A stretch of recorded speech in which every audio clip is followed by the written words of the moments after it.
Hi friends, welcome back to my channel. நாளை சனிக்கிழமையோடு சேர்ந்து வரக்கூடிய ஏகாதசி வழிபாடு செய்யும் முறையை தான் பார்க்க போகிறோம். பெருமாள் அவதாரங்களில் பல முக்கிய அவதாரங்கள் ஏகாதசியில் அவதரித்துள்ளதாக சாஸ்திரங்கள் சொல்கிறது.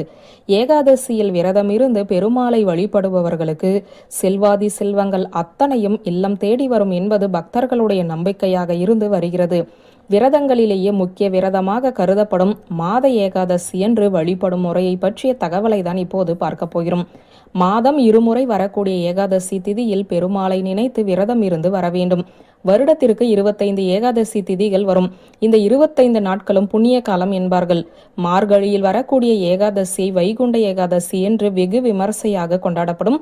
தை மாதத்தில் வரக்கூடிய ஏகாதசியில் இருந்து நீங்கள் ஏகாதசி விரதத்தை ஆரம்பித்தால் 1 வருட காலம் விரதத்தை மேற்கொண்ட பலன் உங்களுக்கு கிடைக்கும். வாழ்க்கையில் இருக்கும் வறுமைகள், இன்னல்கள், கடன்கள் அத்தனையும் தீர்ந்து செல்வங்கள் சேரும் என்பது நம்பிக்கை. ஏகாதசி நாளில் உணவேதும் உண்ணாமல் விரதம் இருக்க வேண்டும். உடம்புக்கு முடியாதவர்கள் பாலும் பழமும் அல்லது நீர் ஆகாரங்களும் மட்டும் எடுத்துக்கொள்ளலாம். அதில் தவறேதும் இல்லை. விஷ்ணு பகவான் கூர்ம அவதாரம் எடுத்ததும், மோகினி அவதாரம் எடுத்ததும், தன்வந்திரி பகவான் அவதாரம் எடுத்ததும் இந்த நாளில்தான் என்பது குறிப்பிடத்தக்கது. இந்த நாளில் விரதம் இருந்து பெருமாளுக்கு துளசியால் அர்ச்சனை செய்து வழிபட வேண்டும். துளசியை ஏகாதசி நாளில் ஒருபோதும் நம் கைகளால் பறிக்கக்கூடாது. அது மகா பாவம். எனவே பூஜைக்கு தேவையான இலைகளை முந்தைய நாளை பறித்து வைத்து கொள்ள வேண்டும்.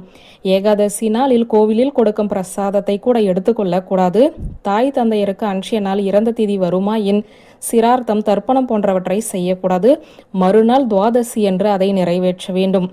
ஏகாதசி நாளில் திதி முடியும் வரை பச்சை தண்ணீர் கூட பல்லில் படாமல் ஓம் நமோ நாராயணா எனும் 8 எழுத்து மந்திரத்தை உச்சரித்து மனதில் இறைவனை நிறுத்தி முழு பக்தியோடு இறைவனோடு ஐக்கியமாக வேண்டும். அன்றாட வேலைகளை செய்தாலும் மனதில் எந்தவிதமான சஞ்சலங்களும் கவலைகளும் இல்லாமல் இறைவனே கதி என்று காலையிலும் மாலையிலும் இறைவனை வழிபட வேண்டும். காலையில் விளக்கேற்றி துளசியால் அர்ச்சனை செய்து துளசி தீர்த்தம் படைத்து பெருமாளுக்கு கற்கண்டு, பழங்கள் போன்றவற்றை படைத்து பிரார்த்திக்க வேண்டும். நாராயணனுடைய சோஸ்திரங்கள், மந்திரங்கள் போன்றவற்றை தெரிந்தால் உச்சரிக்க வேண்டும்.